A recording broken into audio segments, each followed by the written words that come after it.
Hello, everyone. My name is Michael, aka Druid. My co host is Chris, and we appreciate you listening to our first episode of Voice Boys. This episode is brought to you by the Indomitable Spirit. Life getting you down? Feeling at the end of your rope? Well, let the Indomitable Spirit take over, pushing you beyond your limits, and scream into the void as you power up over 9,000 and go plus ultra. Now, let's get into it. We're in. We're in. We're locked in. Locked in. Lock and loaded. Lock, stock, and two smoking barrels. Great movie. Ready to roll. That was left-handed. I'm just thinking of. You said something that sounded like a Command and Conquer quote, and now I'm quoting Command and Conquer. Nice. No, Lock, Stock, and Two Smoking Barrels. It's a movie. The one before that, whatever you said before that. Oh, Lock and Loaded. Locked and loaded. It reminded me. The way you said it reminded me of the. Yeah, that is a very like real-time strategy type video game type line. Lock and loaded.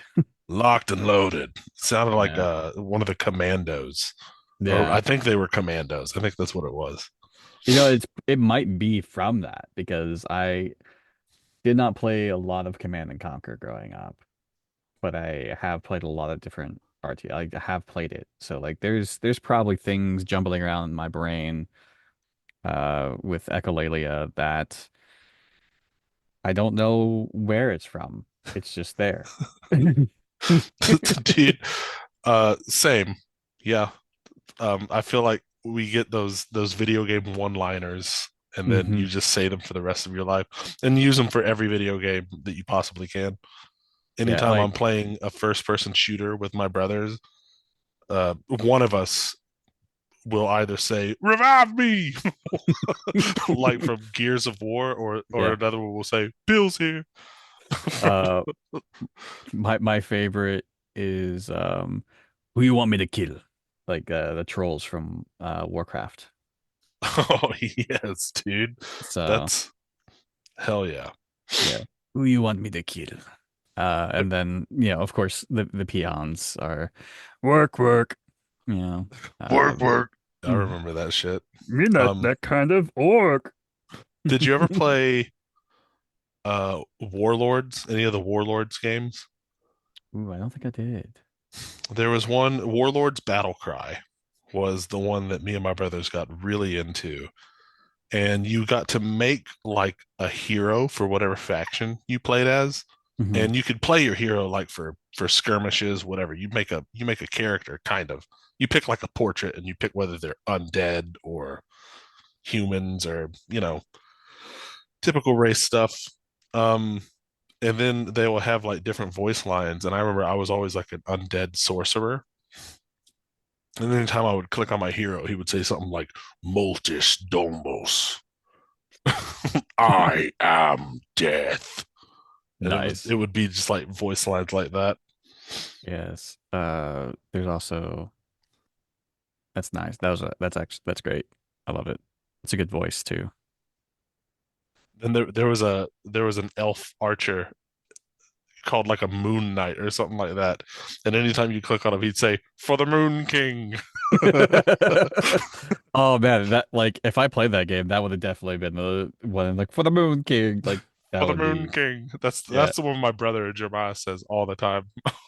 Oh my gosh, that might live with me for the rest of my life now. For the Moon King. For the Moon King. Also just man, like I think growing up for me, like Blizzard was a big like impact on me gaming wise, like especially computer, like PC, like Diablo, StarCraft, Warcraft, the golden days of Blizzard. So like StarCraft, like need more pylons. Yeah. Oh, we can go. Speaking of Blizzard, we can go Diablo. We could just list lines from Diablo all day long.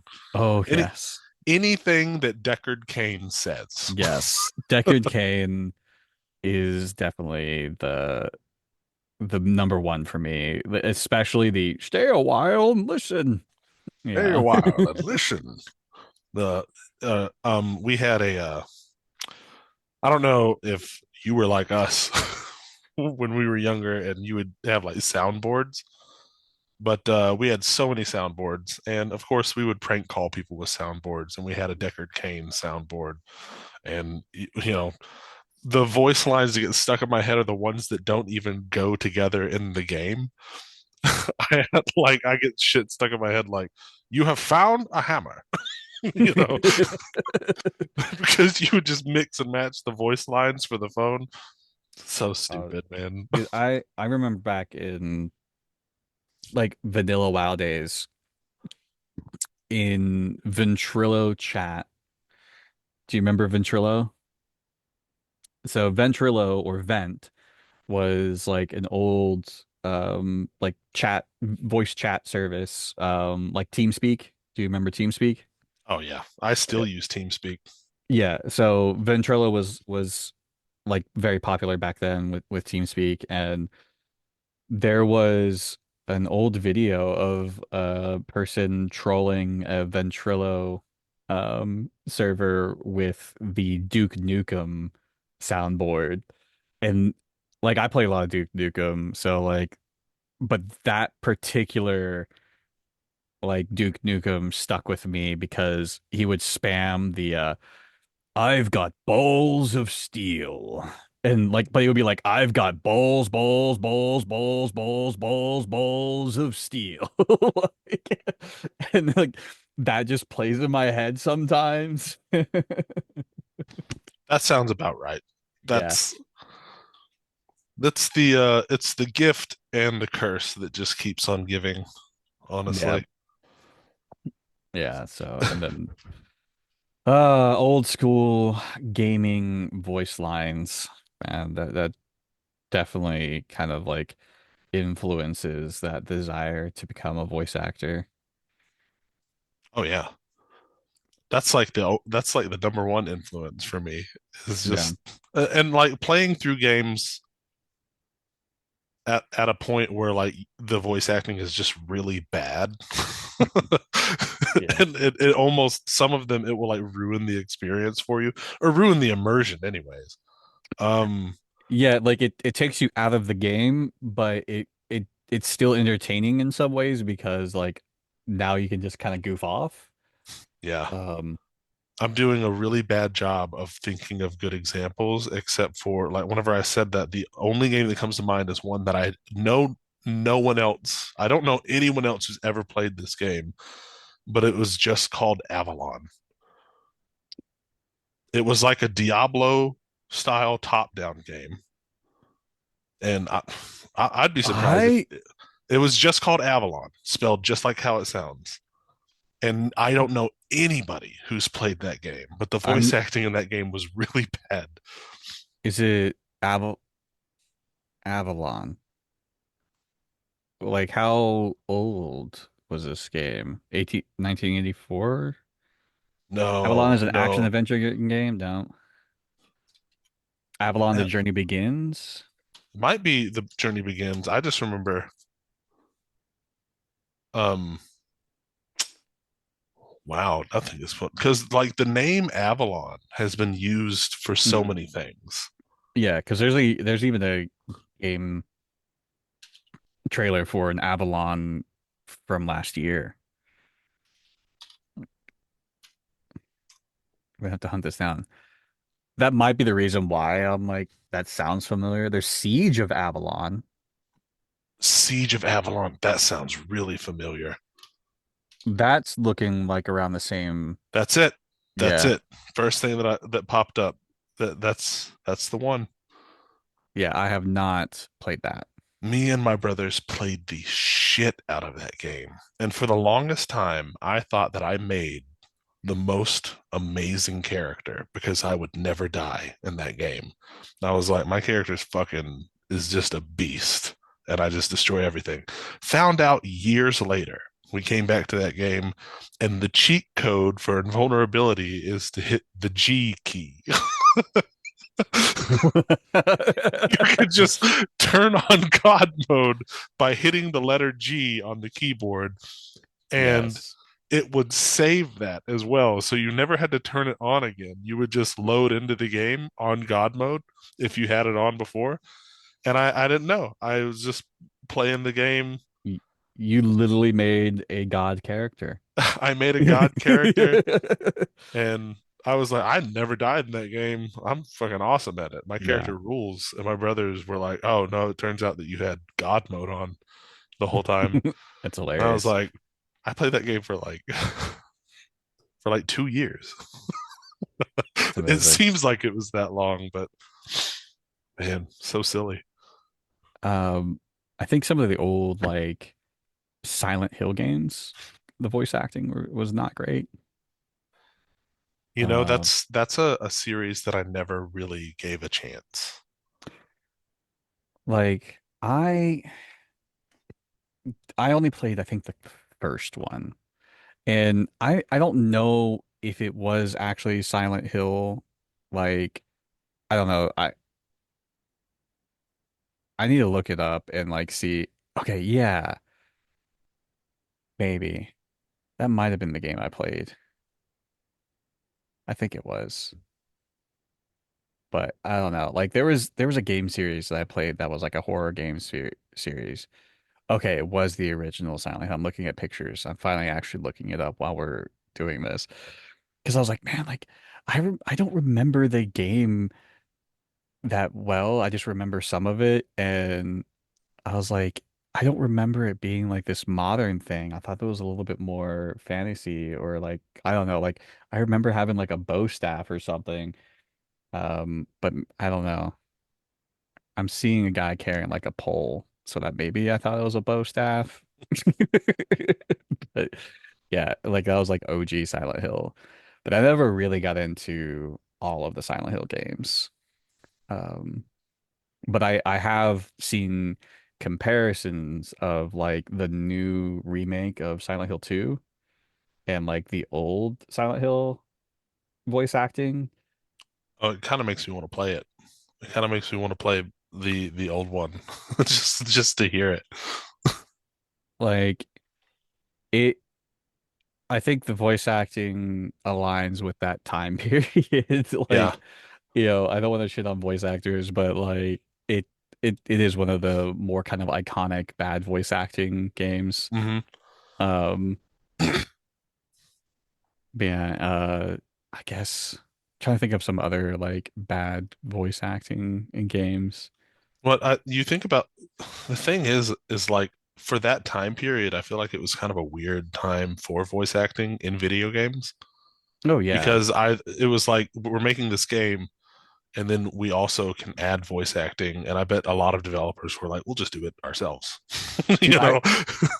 I remember like the first game that I played that had voice acting. What was it? It was The Legend of the Dragoon. Oh man, what a drop too, Dude, man. I That's fucking love that game. that's I that one. fucking love that game. There's like a whole cult of people pushing for a remake, for like Yeah, a remake of that, and I would be so for it. I would be part of that cult. Like I either want a remake or just another game in that universe. Like I'm I'm somewhat getting disenchanted by all the remakes. Like I love it and I'm also kind of not, Yeah. it if they were to do like a remake a la Final Fantasy VII, I think it would be better because Mhm. like they can take the core aspects of the game, the characters, we can revisit those characters, we can revisit that story, but still What tell a something a little bit more what a unique. grand fucking crazy story that game was, though. Yeah.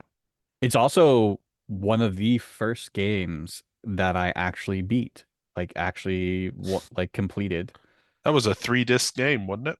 It Was it was. three? Yeah, and that final boss was a bitch. I remember, but I remember being so hyped for that game having voice acting in it. Yeah.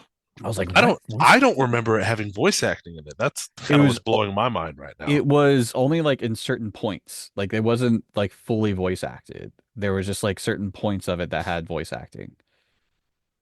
Man, I need to play that again.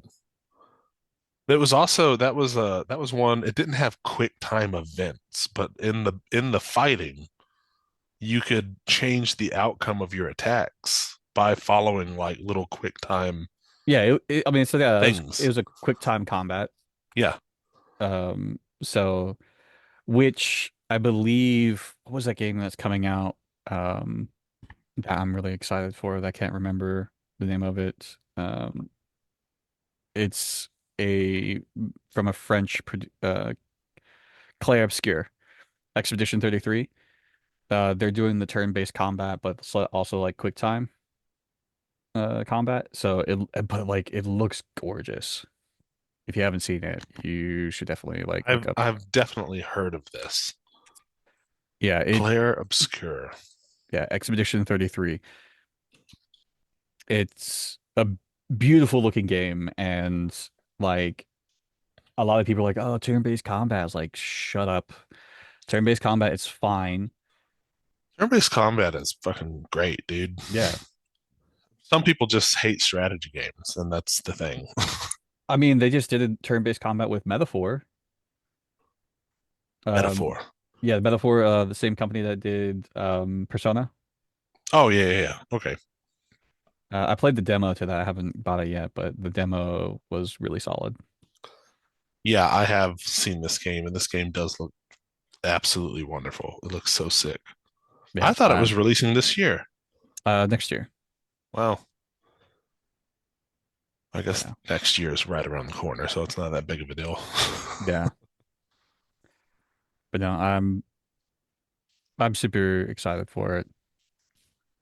But What I went ahead and pulled up uh a list on Reddit of people's decision for the worst voice acting in video games.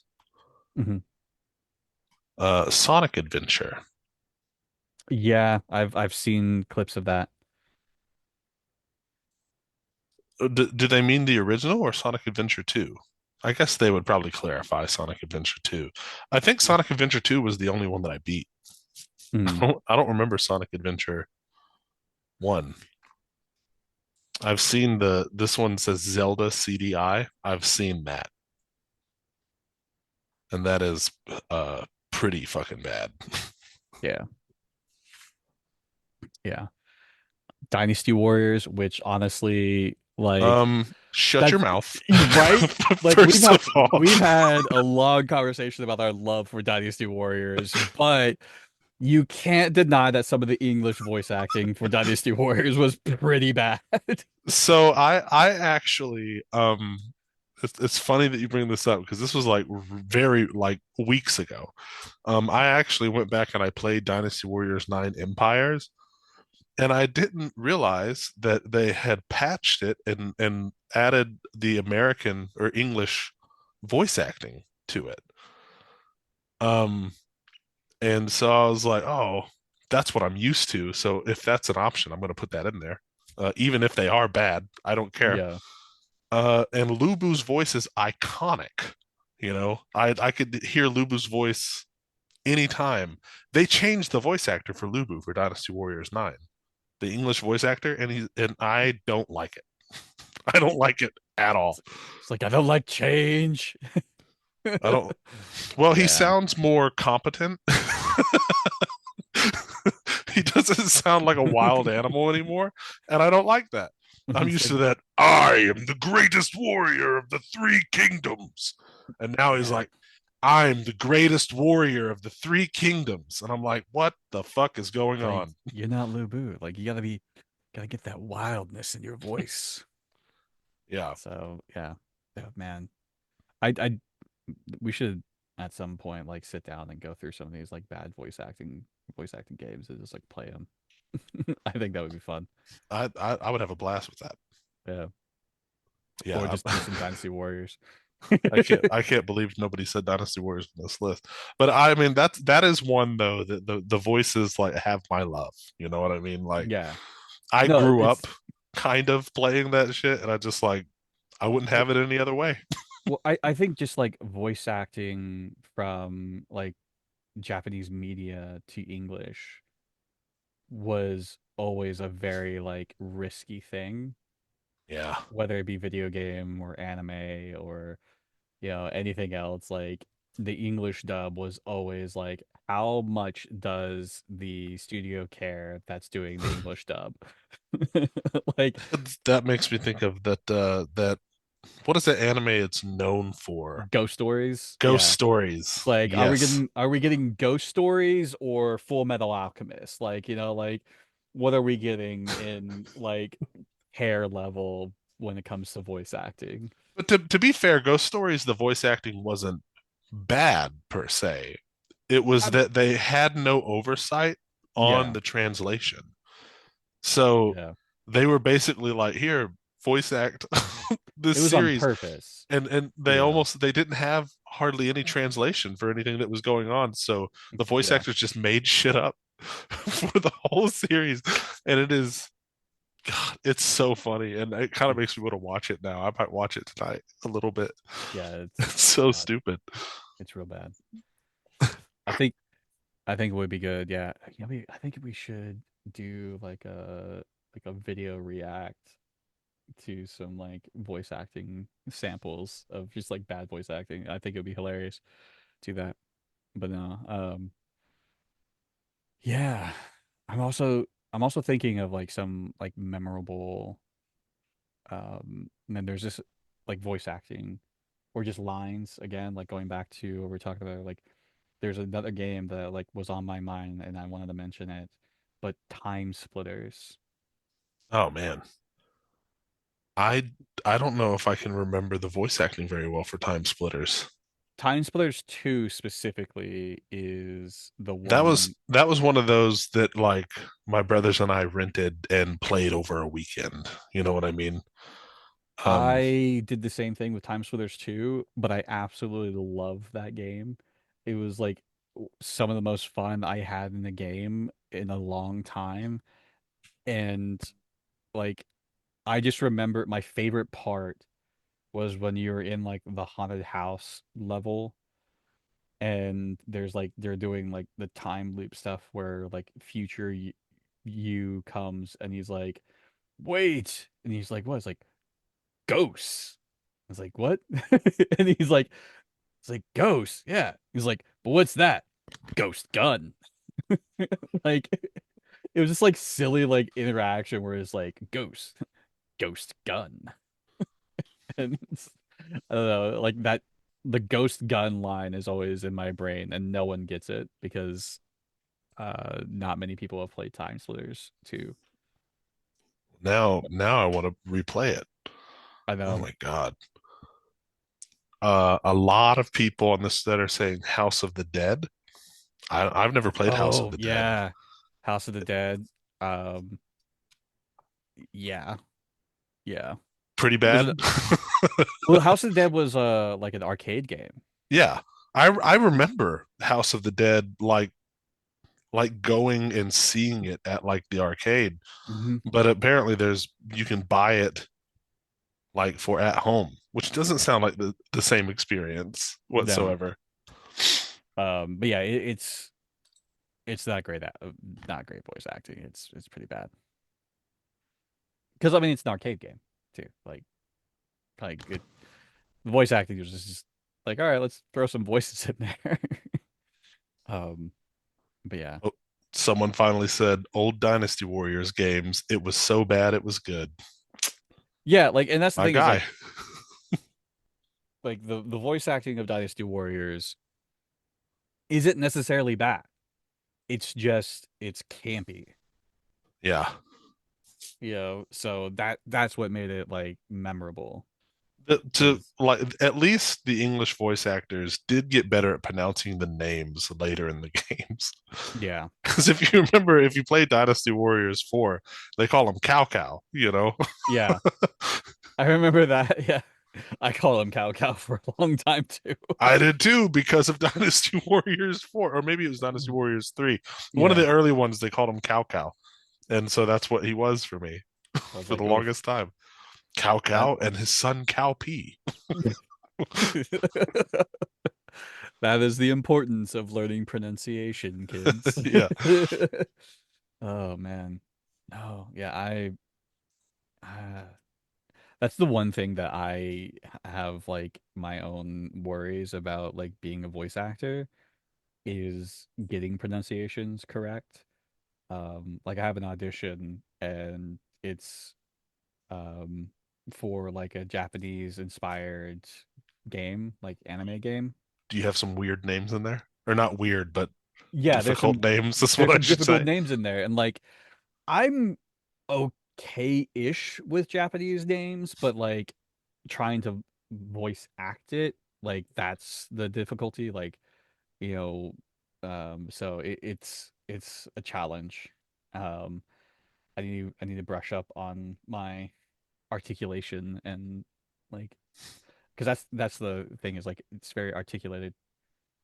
You know, you have to pronounce Yeah. it correctly and I think the one of the weird obstacles to me is like whenever you are learning a voice or whenever you're trying like an accent and then you hit like e- unexpectedly like you hit like a word or something that you hadn't practiced and you weren't prepared for. Like phonetically, hmm it's a different kind of challenge and you're already speaking outside of like your normal way of speaking. And so with accents, that's always the struggle for me. yeah, I'm just not good at accents. I'm not that Yeah, great either, but I do like when I'm learning an accent, I do yeah, practice the absolute shit out of it because I'm not good at them. I yeah. have Like to I mean, practice the shit out of them. I got a good Southern accent. Yeah, Well, uh, but that's that's also that's just family. home for us. Yeah, You know? you know, like I didn't grow up in the South, but like my family is Southern, and I've been in the South long enough. You know, and sometimes it just slips out, and you just can't help it. Uh, Just you know, you got that subtle draw, and it just kind of escapes. And you know, some people like it, other people, you know, I don't know, but yeah, just that little southern that drawl. you got that small draw, you know, that's a little bit more casual, a little bit more Western. Yeah, A little bit more western. yeah, you got that like, uh, was it like It sounds like you grew up with some fancy rednecks. That's not no, quite no, no, wasn't I didn't have the same experience. no, no, you got that actual Southern accent, you know, like Billy Bob down there, like, Yeah. ooh-wee. You know, Yeah, we're like, gonna go work on the truck. yep. No, I remember when I used to work at a restaurant, there was this guy that came in every night, um, and like he would sit in the same booth every night at the same time, and depending on what night it was, he would have a specific meal, right? And he'd talk like this. You know, he just coming out here. You know, he's coming in from a night at work, and you know, he wanted his meal. Like that was his like really just like mumble Southern draw, and like when you first meet this person, like you just couldn't understand a word they were saying, and like I literally had to like decipher the words and learn how to speak to them. It got to the point where I was able to understand them, Yeah. but I That's was one of someone that's someone if I were to hear them talk, I would assume that they like born and raised on a farm. oh yeah, like Because that's the same way we had a just he was just like the groundskeeper at my school and he was also a bus driver and his name was Lenny and he was like that and all he wore every single day was overalls and a blue t-shirt like a light blue t-shirt under the overalls and it was I don't know if he had several overalls and several light blue t-shirts but probably that was his outfit that he had on every day and you would either see him like driving a mower around the school or driving a school bus, and that was Yeah. it. And he wouldn't he wouldn't talk to anyone unless he was like spoken to. So we'd like get on the bus, like, "Hey, Lenny," and be like, "Mm." he would just grunt at you kind of. But Yeah. when you would hear him talk, he talked just like that, where it was like his lips didn't move almost. The only time you could understand him is when someone was getting in trouble on the bus and he had to yell at them. And even then, it was a deep Southern voice, but it was the only time you could understand him because it was the only time his mouth was moving. Yeah. Yeah, that guy that came in, he's just it was, the closest, media representation would be Boomhauer, but it really wasn't Boomhauer. It was it was a lot more mumbled, a lot more southern. Yeah. Like yeah, it was hard to decipher what you're saying. But yeah. I'm always hesitant to do a Boomhauer impression because I'm bad at it. Yeah, it's always like I never know what to say. If I I have think that's something, I think that's the issue. I can do it if I know what I'm saying. Yeah. You know where to throw those dangos. Yeah, dango, you know, going down to the dango supermarket. Yeah. Yeah. Yeah, Now but I've known a couple like Cajun people who kind of talk like that as well. And that yeah, is it is a trip, dude. it's super interesting. Like the development of people's accents and speech and things like that is very interesting to me. I'm like, and I think that's one of the things that's always gotten me as like growing up, just one of those things I never understood about people and accents. Like, you know, not understanding people's accents, you know, or like being just a bigoted asshole about people's accents. Like I always was like very intrigued by them. And like I always made the effort to understand what people were saying. And yeah, like that was something that I never really got as a kid growing up, like why people were mad at people having accents. But then, Yeah, then you learn about racism. and you learn about racism. Yeah, and I'm like, oh, people are assholes. I get that. People just gotta fucking suck Yeah. a Well, little I mean, bit. like whenever we first moved to Kentucky, my mom was still working. Now, my mom is German, okay, Hmm. and she has a German accent. I don't hear it anymore, because my mom, I hear her speak all the time. But people are like, man, she has a German accent. I'm like, I don't hear it. And she worked at a company where she had to answer like customer service, and she answered the phone one day, and the guy on the phone was like, "You gotta go back to Mexico." I'm like, she's German. Like, if you're gonna be like racist, like at least be right. At least do it right. Yeah, like like it's like, oh, every accent's Mexican, I guess. I don't know. But yeah, no, it's like that's another thing. It was just like moving to the South is a whole other experience of that kind of thing. Yeah. You meet a lot of different people. You know, Yeah, you do.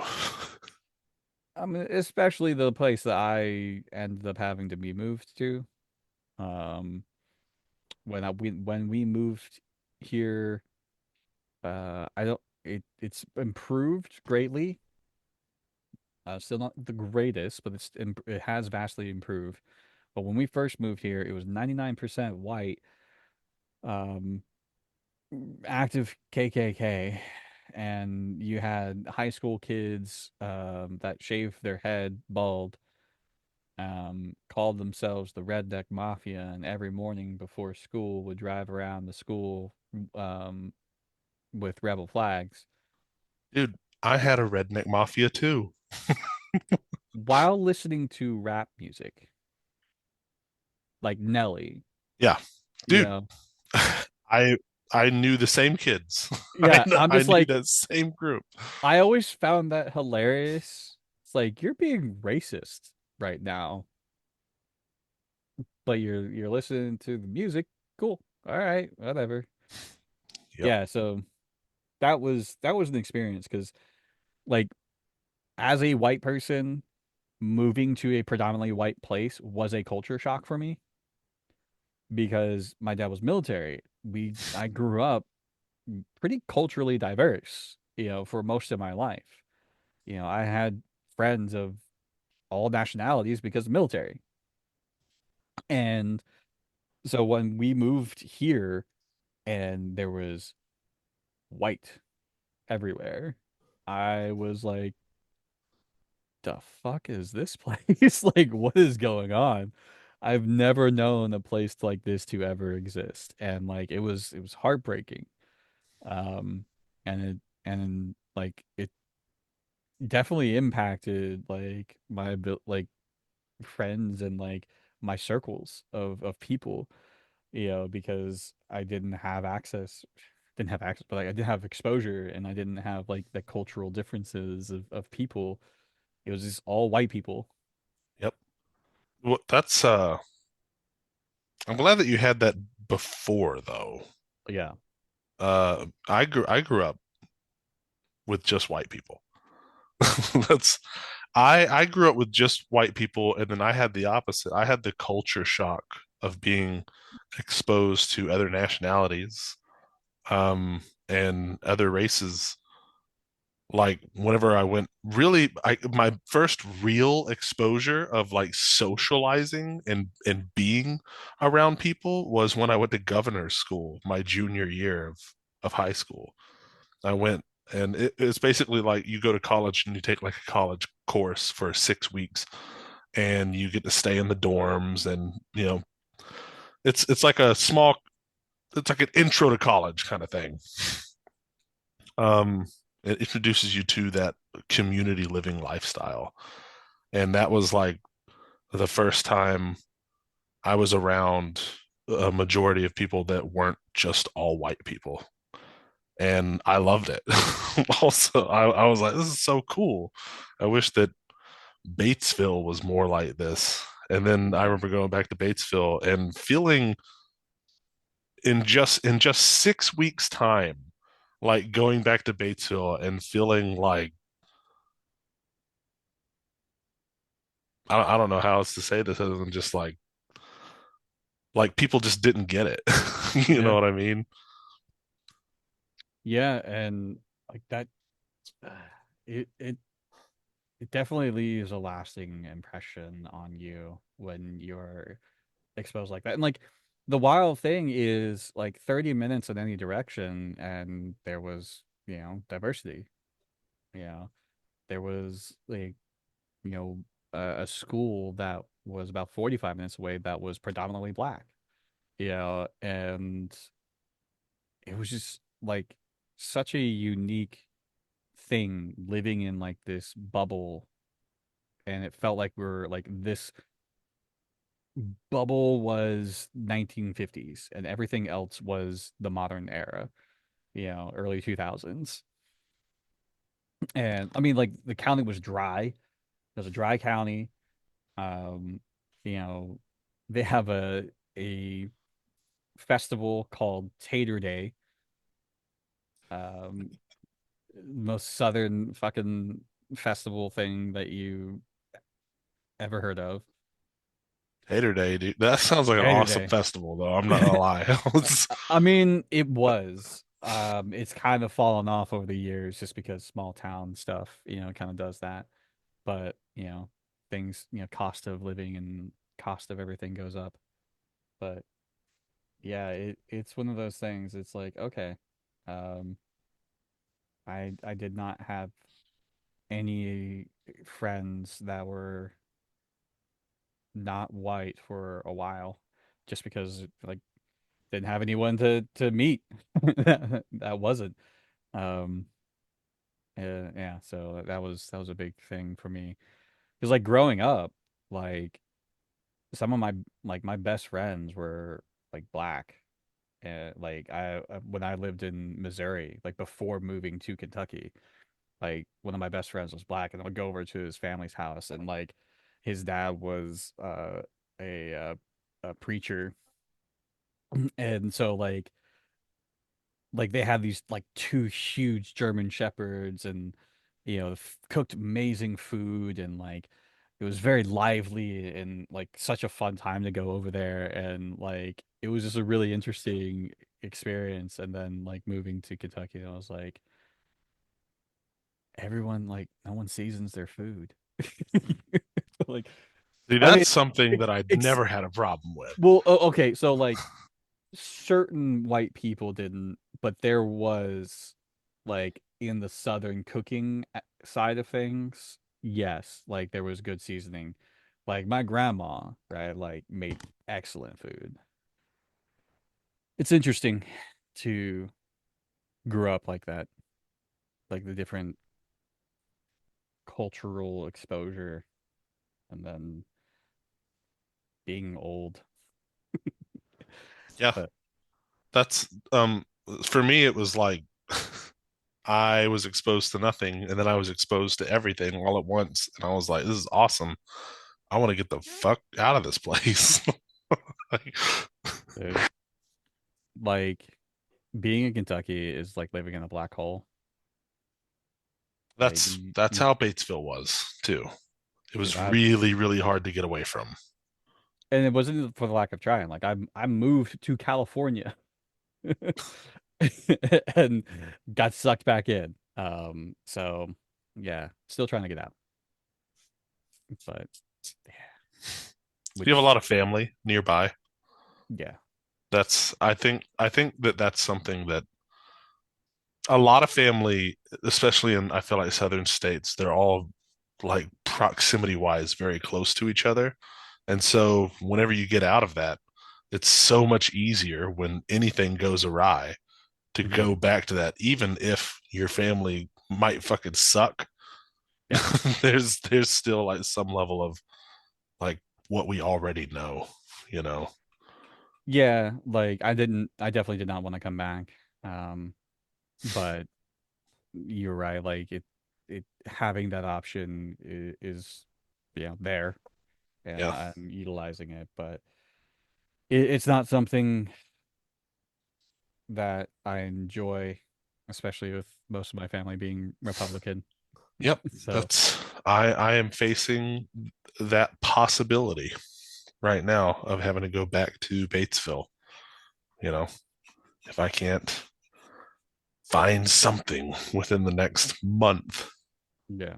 That's a very real outcome, unfortunately. So we've had two pretty good conversations, and I'm like, that probably worked. We can now it's like wrapping it up with a bow. Yeah.